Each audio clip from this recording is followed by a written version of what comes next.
at ang lahat ng pinapayagan ng Diyos na mangyari sa iyong buhay ay siyang talagang mabuti para sa iyo kahit yun ang kabaligtaran ng kagustuhan mo sa sandaling ito. Joy depends on spirituality, hindi sa sensuality. Ang senses, malamig lang ang panahon sa loob ng kwarto mo kung nakabukas yung aircon o merong electric fan. The moment in-off mo yung aircon o ng tubig, hindi niaasa sa ganda o pangit na naririnig. Yung joy hindi natitibag ng anumang nangyayari sa labas. Kahit nagkakaroon ng karamdaman, meron tayong mga mahal sa buhay na sumasakabilang buhay, hindi naman tayo nagsasaya. Pero hindi tayo nababagbag ng sobrang lungkot dahil meron kang matibay na tinatawag na joy sa loob ng iyong puso. At yon ay nakasandal sa iyong pananalig sa Diyos na anuman ang nagaganap ay alam niya. At kung alam niya at pinapayagan niya, therefore, hindi yun talaga masama para sa iyo dahil mahal ka ng Diyos. So hindi ka laging natatakot, nangangamba, at nagdaramdam at dinaramdam mo ang mga nagaganap kasi matibay. Hindi ka madaling matunaw na parang yelo. Hindi ka madaling kumulo na parang tubig. Very, very stable. Yun ang nagbibigay sa tao ng tining ng loob. At kung hahanap tayo siguro ng Tagalog na halos sa equivalent ng joy, isa yung tining ng loob. Ano man ang nagaganap sa labas, matining ang iyong loob. Hindi siya naliligalig, hindi nababagabag, at yun ang mahalaga. Kung iaasa natin sa mga nangyayari sa labas, ang kalagayan ng ating emosyon, ng ating espiritu, kawawa naman tayo dahil araw-araw may bagyo, araw-araw may problema, araw-araw may kakulangan, araw-araw may sakit. Kaya ang mga anak ng Diyos ay hindi doon umaasa. At sabi ng 1 Thessalonians 5:17, never stop praying. Gusto mong tumining ang iyong loob? Hindi ka umaasa sa mga happenings, sa mga events, sa mga outward occurrences for your well-being, never stop praying. Huwag titigil ng mananalangin because prayer changes the situation. That is when God grants you what you want. But more importantly, prayer changes your mind, your heart, disposition, your attitude, the attitude of the person praying. Dalawang bagay ang pinakamalaking nahihita ng nananalangin. Number one, maaaring mabago ang sitwasyon niya at umayon ito sa kanyang kagustuhan. Pero ang totoo, bihirang ganito ang nangyayari. Kung ating bibilangin ang ating mga dalangin, kung ating gugunitain ang ating mga lahat na pinagdasal, mas madalas hindi naman talaga yung hinihingi mo ang nangyayari. At bakit ganon? Kasi merong mas mahalagang nagaganap kung tayo nananalangin. Kung bubuksan talaga natin ang ating puso sa pagkilos ng Diyos at ng Espiritu, ito ay ang nagbabago ay hindi yung ating paligid, kundi ang ating kalooban.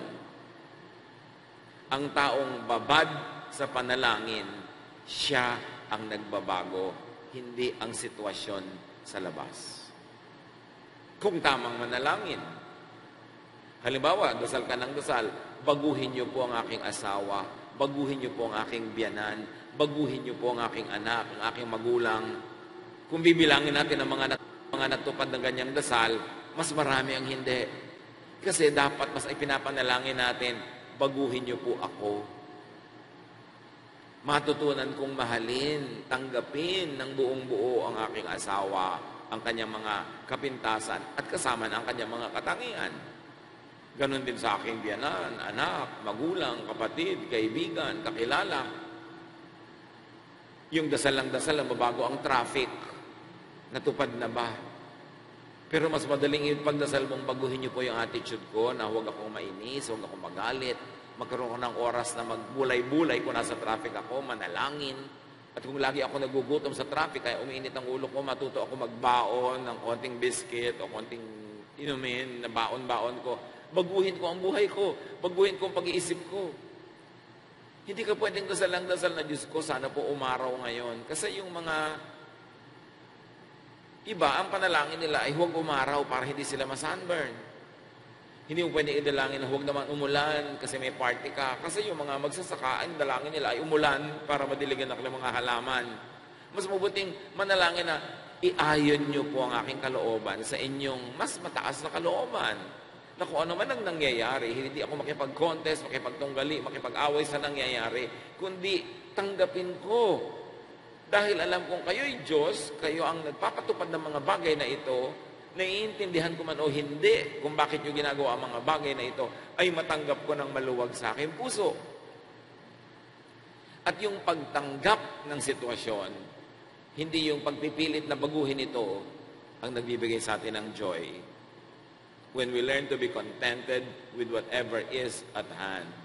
It doesn't mean na hindi na natin babaguhin ang pangit na bagay, hindi na natin paasensohin ang hindi maasensong bagay, na hindi na natin aayusin ang di maayos sa mga pamamaraan.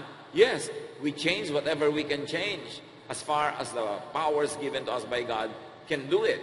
But we accept what cannot be changed. And the prayer is for us to know which can and should be changed, and which can and should just be accepted, at least at the moment. Mahirap yung halimbawa ay kalabaw na nakikipaglaban sa kanyang araro. Mahirap yung kabayo na nakikipaglaban doon sa renda ng kanyang kalesa. Mahirap yung buhay na lagi kang nakikipagtunggali kung ano ang nandyan sa iyong paligid, na hindi mo na mabago-bago, hindi nawawala ang tension, laging may stress. Pray for the right things. Yes, pray that things will change for the better and do what you can to make them change for the better, but pray also to God to give you the wisdom to accept what cannot be changed or should not be changed. And that is a source of joy. Never stop praying. Kahit sa mga bagay na ayaw natin at nagbibigay sa atin ng problema o naiinis tayo o tayo'y nai-stress, ipag-pray pa rin. Hindi man mabago yon kung bukas ang iyong puso sa Espiritu ng Diyos, nagkakaroon ka pa rin ng comfort na at least naibulalas mo, nailabas mo ang iyong niloloob, nasabi mo sa Diyos, hindi man ibigay sa iyo ang gusto mo, gumaan na ang iyong pakiramdam, patungo ka na on your path to joy. Think and say that prayer is therapeutic. So niya, alam mo, kahit naman hindi ibigay ng Diyos yung hinihingi ko, makapagdasal lang ako, lumuluwag na yung dibdib ko. Parang ganun din pag may problema tayo, naihinga mo sa iyong kaibigan, kahit hindi naman siya nagpayo, wala naman siyang nasabi, naihinga mo lang, lumuwag na ang iyong dibdib. At yun ang tunay na mahalaga. Ano ang kalagayan ng ating puso? Ano ang ating nadarama? Ano ang ating emosyon? Kasi yung ating emosyon at the moment is our reality. Kaya mahalaga na nakokontrol yung emosyon patungo sa positive. Kasi kung negative ang attitude mo, hindi ka masaya. Kung gagawin mo siyang positive, sasaya ka kahit hindi naman nakakatuwa talaga yung sitwasyon. Change could happen when you pray because prayer connects the person to God, to spiritual power and energy. At ito yung you change the situation. A change of situation because of prayer. Pwede yun. Pero mas madalas, change could happen because prayer connects the person to peace and serenity of God. At ito yung change, not the change of situation, but the change of heart. Yung puso natin ang nagdadala ng lahat. So pag may tinanggap ka, luluwag ang iyong dibdib. Pero pag may tinatanggihan ka, masikip ang iyong paghinga. 1 Thessalonians 5:18, whatever happens, keep thanking God because of Jesus Christ. Hindi tayo daw mamimili. Ano man ang mangyari, patuloy na magpasalamat sa Diyos, alang-alang kay Jesus. Nabigo ka sa iyong pangarap, hindi ka nanalo sa contest. How can you keep thanking God because of Jesus? Well, because of Jesus Christ, you are saved. You belong to God, and you inherit heaven. So whatever happens, you're already a winner.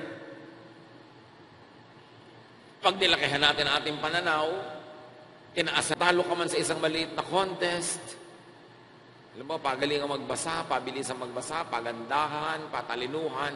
Pero kung ikaw ay nasa ka kay Jesus, at dahil kay Jesus, ay napakalaki na lang na panalo mo, buong kalangitan, eternal life. Napakaliit naman, isang maliit na toldok lang yung talo mo sa contest na yan para kapalungkutin, samantalang kung tutuunan mo ng pansin ang panalo mo kay Jesus, sasaya ka. Yun ang sinasabing, keep thanking God because of Jesus Christ.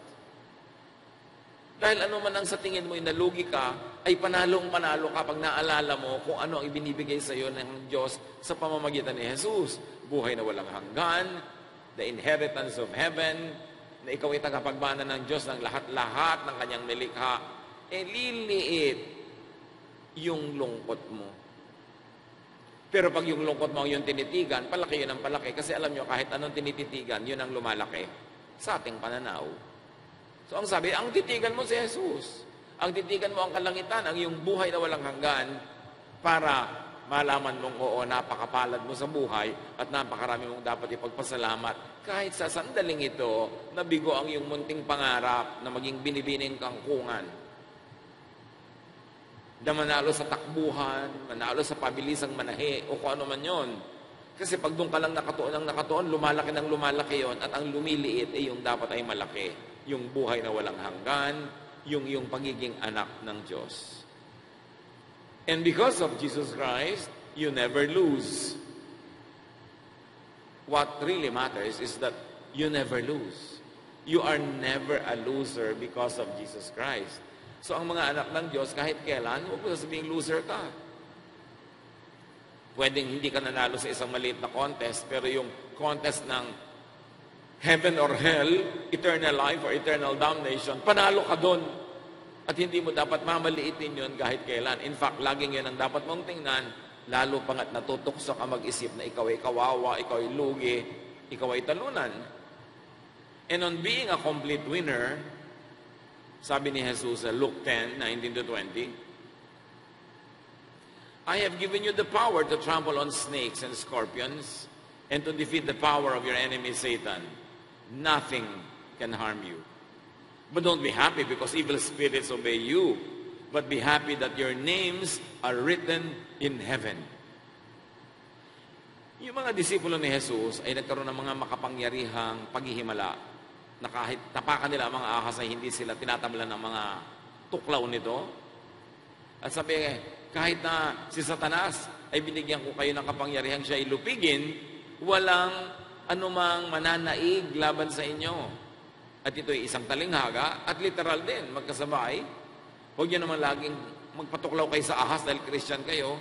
Kasi isa rin niyang uri ng talinghaga. Ibig sabihin, napakaraming dating imposible, magiging posible sa inyo dahil kay Kristo. Magkakaroon kayo ng kapangyarihang espiritual na lupigin, hindi ang demonyo lang doon sa impyerno, kundi yung demonyo sa kalooban mo. Yung masama mong ugali, yung mga sarili mong personal na kasamaan na hindi mo kayang lupigin, ngayon kaya wala sa pamamagitan ni Jesus. Sabi ganon.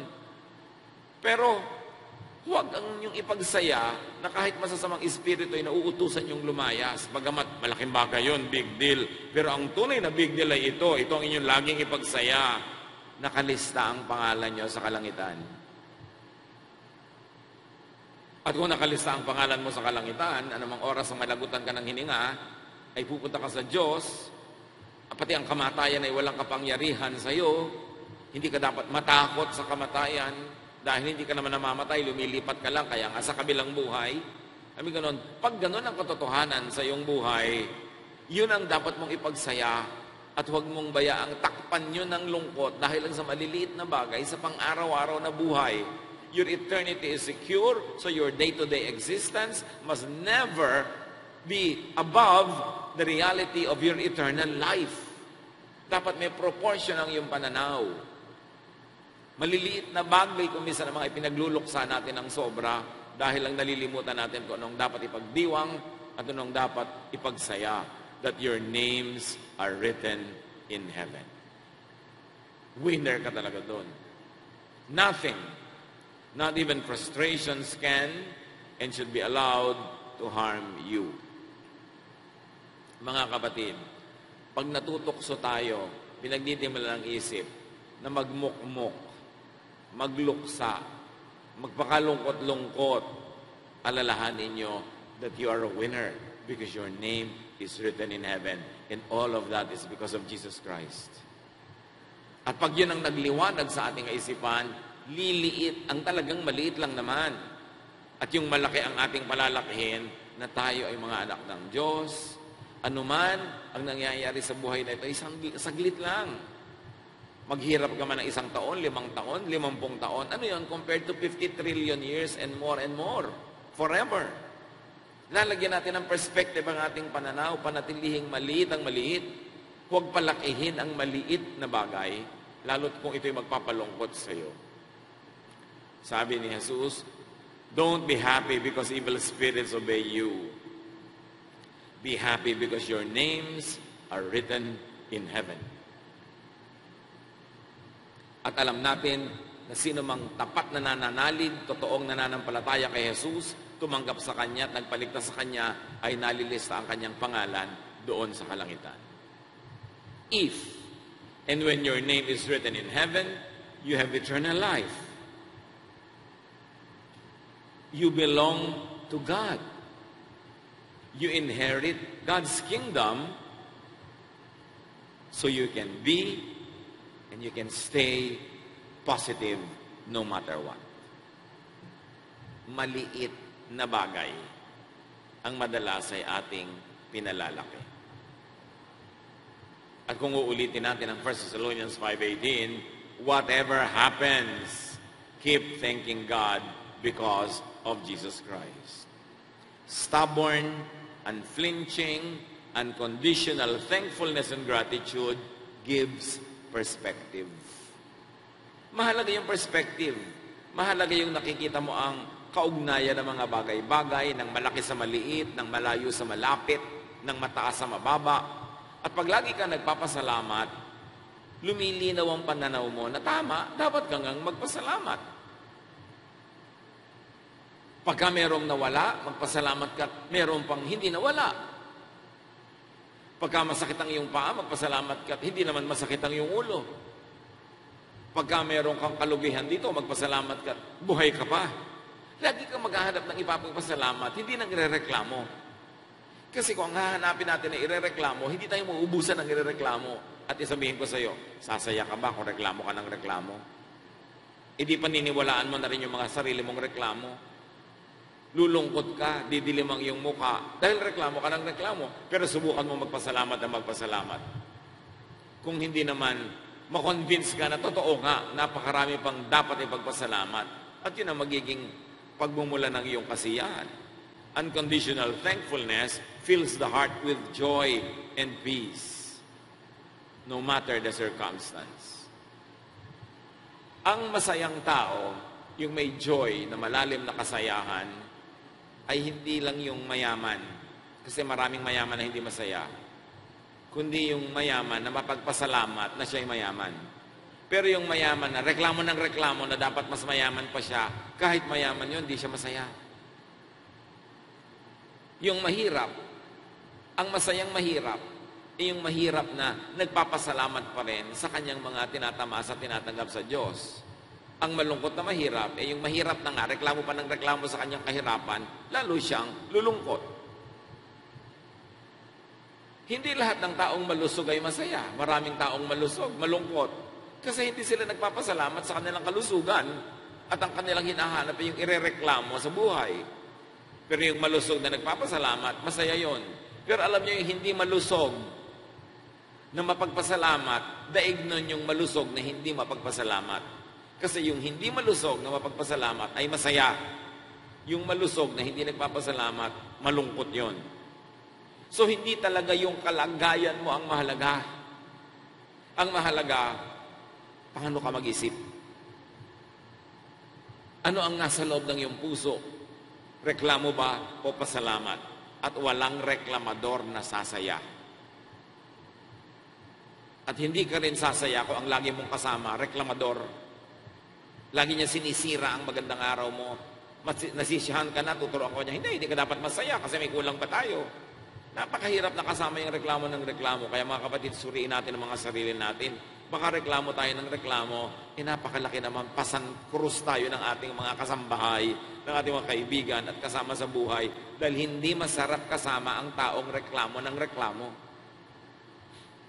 Nasasarapan ka na nga. Sabi mo niya, anong masarap dyan? Tuloy, hindi ka na naman nasarapan. Nasasarapan ka na nga sana. Nag-enjoy ka na nga sana. Wow, malaki ang kita natin. Anong malaki? Mas malaki pa ang kita ng kapitbahay natin. Lumungkot ka pa tuloy. You need a little of that attitude to be ambitious and to be able to accomplish more, but you should know when to stop being unhappy with what you have. Kailangan ng tao mapagpasalamat. Daig ng mapagpasalamat na mahirap ang reklamador na mayaman. Kasi ang mahalaga hindi yung gaano karaming kayamanan sa labas ng kamay mo, sa labas ng katawan mo. Ang mahalaga, gaano kayaman ang iyong puso. Hindi mahalaga kung gaano kasarap ang kinakain mo. Ang mahalaga, gaano ka nagpapasalamat na kumakain ka. Kaya marami ang pagkain ang sasarap, walang mga gana. Nag-aaway-awayan sa kapagkainan. Nagtitikisan, ayaw mag-usap, ang sarap-sarap ng pagkain, mga walang gana. Kaya daig sila ng mga napakasimple ng pagkain, pero masaya dahil nagpapasalamat at may kinakain sila. It's not what you eat, it's your attitude that will make you happy. Kasi dapat, kung yung mga bagay-bagay talaga ang nagpapasaya, edi dapat ubod ng saya na ng lahat ng mayaman. At ubod ng lungkot na ng lahat ng mahirap. At alam natin, hindi ganoon ang totoo. You define your happiness, you define your joy. It is never defined by things around you and outside of your heart. Kung minsan, may mga mahihirap na nangyayari sa buhay na mahirap magpasalamat. Pero, napakasarap magpasalamat lalo sa ganung oras. Ang ating pastor sa Day by Day New Jersey sa Amerika, dati pastor natin yan sa Day by Day, isang church natin sa Saudi Arabia. At nung umuwi siya sa Pilipinas, Day by Day nasipit, si Pastor Cesar Pasinio. Matapos ang matagal niyang pagtatrabaho sa Saudi Arabia, nakapag-ipon naman sila mag-asawa ng ilang mga bagay, mga TV, mga component, mga gamit sa bahay, this and that, na pinaghirapan para ipunin. At maaaring hindi na nila inaasahan pang mapapalitan o makakabili sila agad ng kapalit nung umuwi na siya sa Pilipinas. So mahalaga yung mga bagay na naipon nila. Isang gabi, nakatulog sila, siyempre, at pagising nila kinabukasan, pinasok pala ng mga magnanakaw ang kanilang bahay. Tinangay ang napakaraming gamit. Ang dami. At siyempre, medyo pinaghihinaan na ng loob itong mga kasambahay, ang asawa ni Pastor Cesar. At magtataka pa sila, nagpastor ka na nga, naglingkod ka na nga sa Diyos. Tapos ganito pang nangyari sa atin, nanakawan pa tayo. Ang tagal-tagal natin itong inipon. Sabi ni Pastor Cesar, aba, marami tayong dapat ipagpasalamat. Siguro itatanong ninyo, nanakawan na tayo, magpapasalamat pa tayo? Anong ipagpapasalamat natin? At sabi ni Pastor Cesar, aba, salamat, ninakawan tayo, pero hindi tayo ang nagnakaw. Hindi kinailangan maging magnanakaw tayo. Hindi ba salamat? I mean, ganon. Ikaw, sa palagay mo ba ngayon yung nagnakaw, nagpapasalamat dahil nakanakaw siya? Hindi ba tayo ang dapat magpasalamat na hindi tayo ang nagnakaw? At salamat dahil may nanakaw sa atin. Ibig sabihin, kahit man lang sandali, meron naman pala tayong mga ari-arian na na-enjoy, kaya lang nanakaw, pero salamat, na-enjoy na rin natin sila ng ilang linggo, ilang buwan. Salamat. Ha? Salamat talaga. At sabi ng Pastor Cesar, may isa pa. Ninakawan tayo, nanakaw ang TV, nanakaw ang component, nanakaw ang pressure cooker, nanakaw ito, nanakaw yun. Pero sabi niya ganun, andyan pa ang toilet bowl, andyan pa ang bintana, andyan pa ang kisame. Nanakawan tayo, pero may natira pa. So nagpapasalamat siya, may natira. At pagkatapos sabi niya, kinuha lahat ito, tulog na tulog tayo. Salamat tayo, hindi tayo nagising dahil baka pag naglaban tayo, napatay pa tayo. So salamat, buhay tayo. Wala tayong TV, pero buhay tayo. Di ba salamat yun? At pag in-apply natin mga kapatid, itong ganitong uri ng attitude, ma-apply natin sa lahat ng nawawala sa ating buhay na dapat ay ikalungkot na ng marami.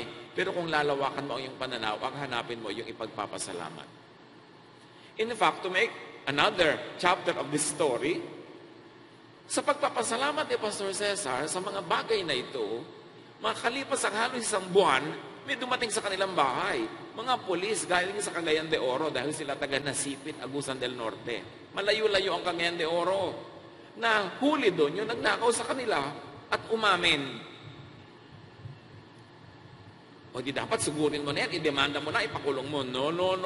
Si Pastor Cesar, bit-bit ang kanyang Biblia, nagpunta sa kulungan, Bible study, si magnanakaw. At dinadala pa ng pagkain, dinadala ng damit, bla bla bla. To make a long story short, nung lumabas yung tao sa kulungan, naging member pa ng church. Well, hindi lahat ng storya ganyan ang ending, no? Pero, laging may magandang ending kung bubuksan mo ang iyong mata.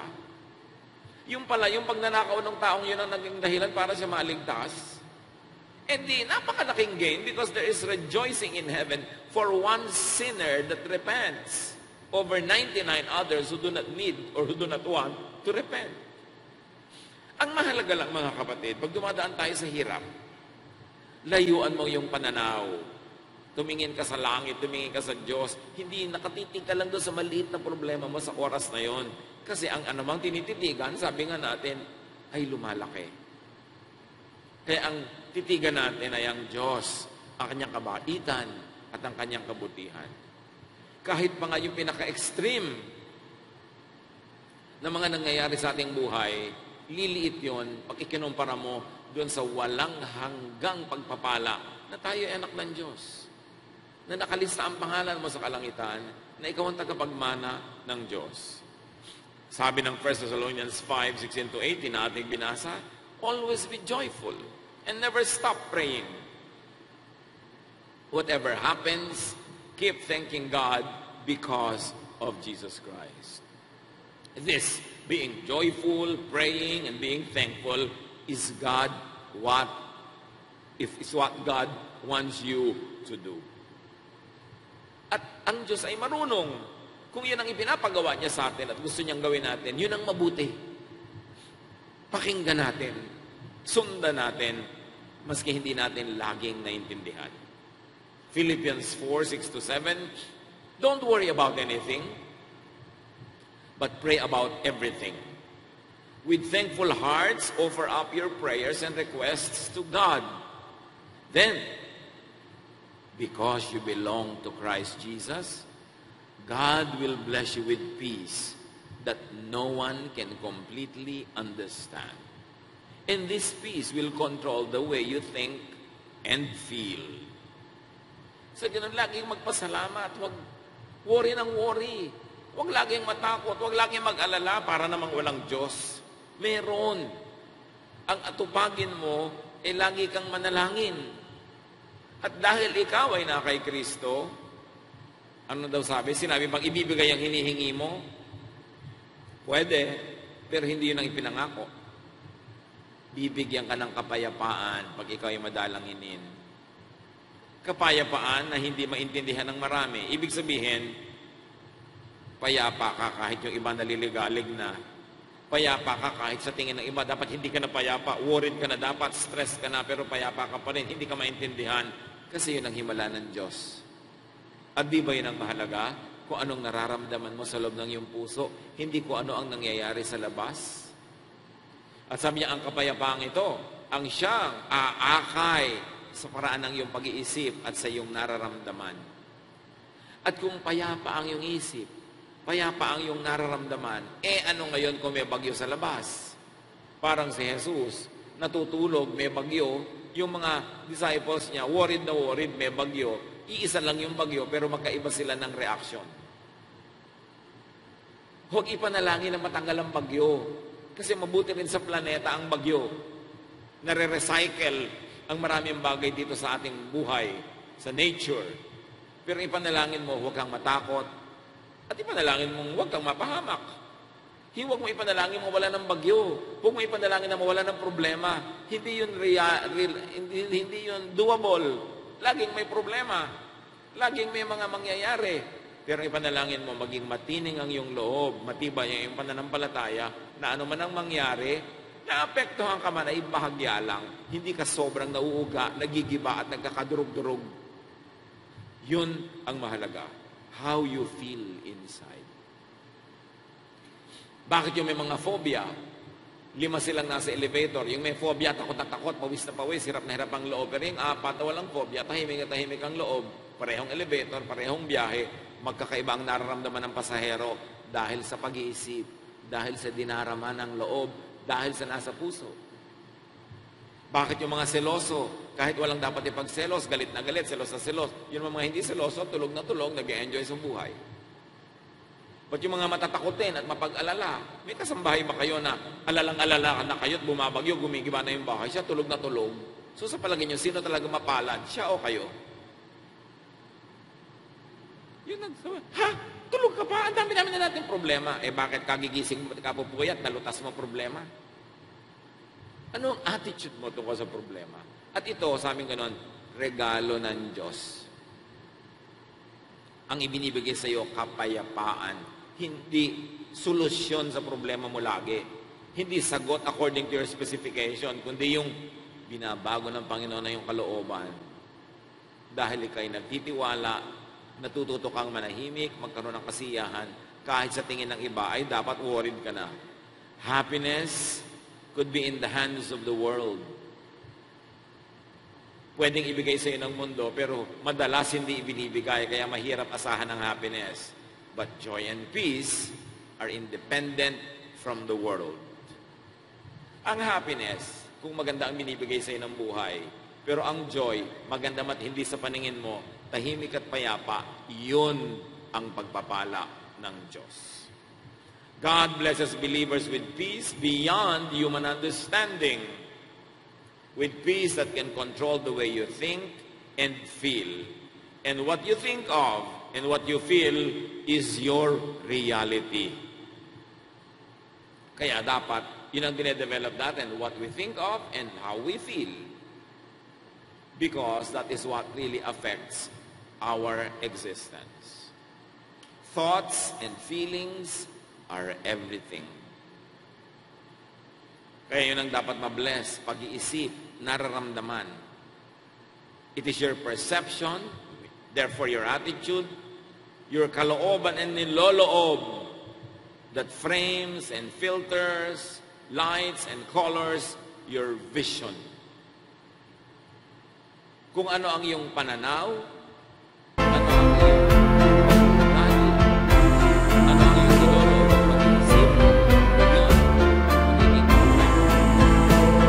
Negative ang mag-isip, negative ang emotion, negative ang iyong kalooban, negative ang mundo, kahit pasok na positive na yung isipan, negative na yan sa'yo. Pero kung positive ang iyong pag-iisip, positive ang iyong emotion, kahit sobrang negative na sa ibang nangyayari, positive ang iyong. Kaya, tunay na espiritualidad ay pagbabago ng buhay. Hindi pagbabago ng paligid, hindi pagbabago ng mga bagay, hindi pagbabago ng kapwa, kundi pagbabago ng sarili natin loob. Pagbabago ng pananaw ng mga Diyos, pananaw na natataling, pag-asa, nagtitiwala, at kung gayon ay mayapa at tahimik. It is your perception that shapes your worldview. Yan yung tinatawag na proverbial, glass half full or glass half empty. Asak na yung illustration na yan, pero totoong totoo. May baso, kalahati ang laman. Ang tingin ng negative person, ay, kalahati na ang naubos. Malulungkot siya dahil kalahati na yung naubos. Pero yung positive, sabi niya, ay, may kalahati pang natira. Masaya siya. Kalahati ang laman ng baso, masarap na inumin, pero yung positive, masaya, may kalahati pa, wow. Pero yung negative, ubos na yung kalahati. Negative.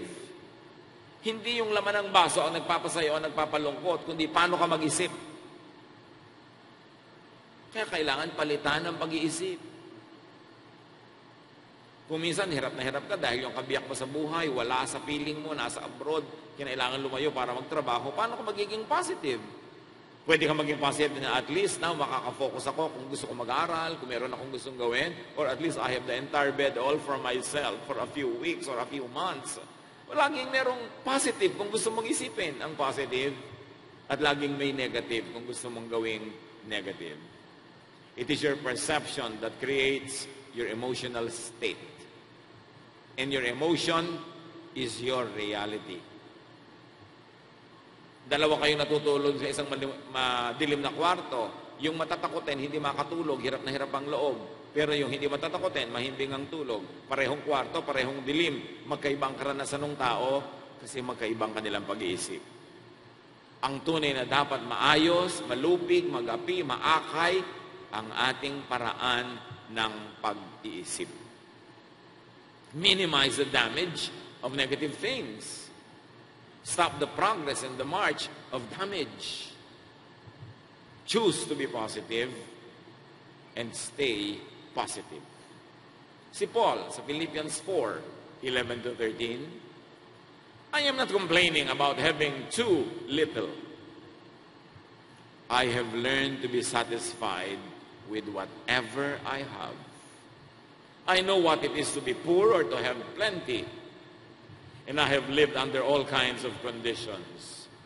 I know what it means to be full or to be hungry, to have too much or too little. Christ gives me strength to face anything. Sabi na ibang version, I can do all things through Christ who gives me strength. Yun ang positive attitude. Wow, marami tayo ngayon. Salamat. Konti lang ngayon. Salamat din. Ang daming pagkain, wow, ang sarap, pagkainan tayo. Walang pagkain o konti ang pagkain, wow, makakapag-jeta tayo. Nandito ang mahal ko sa buhay, mag-enjoy. Ay, wala ang mahal ko sa buhay, marami ako ibang project na magagawa para pagdating niya, matuwa siya sa ginawa kong project na aabutan niya. Nasa pananaw yan. Kailangan turuan natin ating mga sarili to appreciate what is at hand. After we have done what is humanly possible to improve our situation, to get what we need, to do what we want, and still we don't get it, teach yourself to be positive and to thank God for the many blessings that this situation gives you. It is your mind that will define your life. Philippians 3:7-9. But Christ has shown me that what I once thought was valuable is worthless. Nothing is as wonderful as knowing Jesus Christ, my Lord. I have given up everything else and count it all as garbage. All I want is Christ and to know that I belong to Him. So para dito sa mga na nagsulat na ito, yung ganon, lahat ng dating mahalaga sa akin, tinrato ko na basura. Kasi meron akong Kristo. Ang halaga nun sa akin, that is everything. So ano man ang nawala sa akin dahil naging Kristiyano ako, tinuturing ko na lang na basura yun. Kasi ang laki naman ng kapalit. Ang gustong-gusto ko na lang talaga lagi si Kristo. At laging maalala na ako ay sa Kanya. At pag yun ang laman ng ating isip, anuman ang sa tingin natin ay negative, kayang-kayang takpan ng napakalaking positive that your name is written in heaven. Tanggapin ang hindi pwedeng palitan. Palitan ang pwedeng palitan, pwedeng baguhin, pero ang hindi mabago, tanggapin. That is the way to live. Maiksi ang buhay ng tao. Kung uubusin natin sa reklamo, kung uubusin natin sa paghahanap ng wala naman, lagi lang tayong malulungkot. Samantalang meron namang nandun na dapat ipagdiwang at ipagsaya. Ama namin, turuan niyo po kami kung paano gagawing realidad sa buhay namin ganito mga magtatayog at magagandang prinsipyo at pananaw. Turuan niyo kami, Lord, to be positive because we belong to you. Ano man ang mawala sa amin dahil kami nasa iyo at kayo nasa amin, ay wala kaming kalugihan. Walang kalugihan na big enough that should make us sad for so long, that should give us depression or should give us hopelessness. Ituro mo sa amin kung ano ang tunay na mahalaga. At dahil nasa amin yon, ang lahat ng wala ay pwede pa rin naming ipagpasalamat at lalo namang salamat kung nando ang mga bagay na gusto namin. Teach us, Lord, to always be thankful and prayerful. Pag bulay-bulayan natin mga kapatid ang kahulugan nito, baunin natin sa bagong taon na ito ang halaga ng positive thinking, not just to psychology,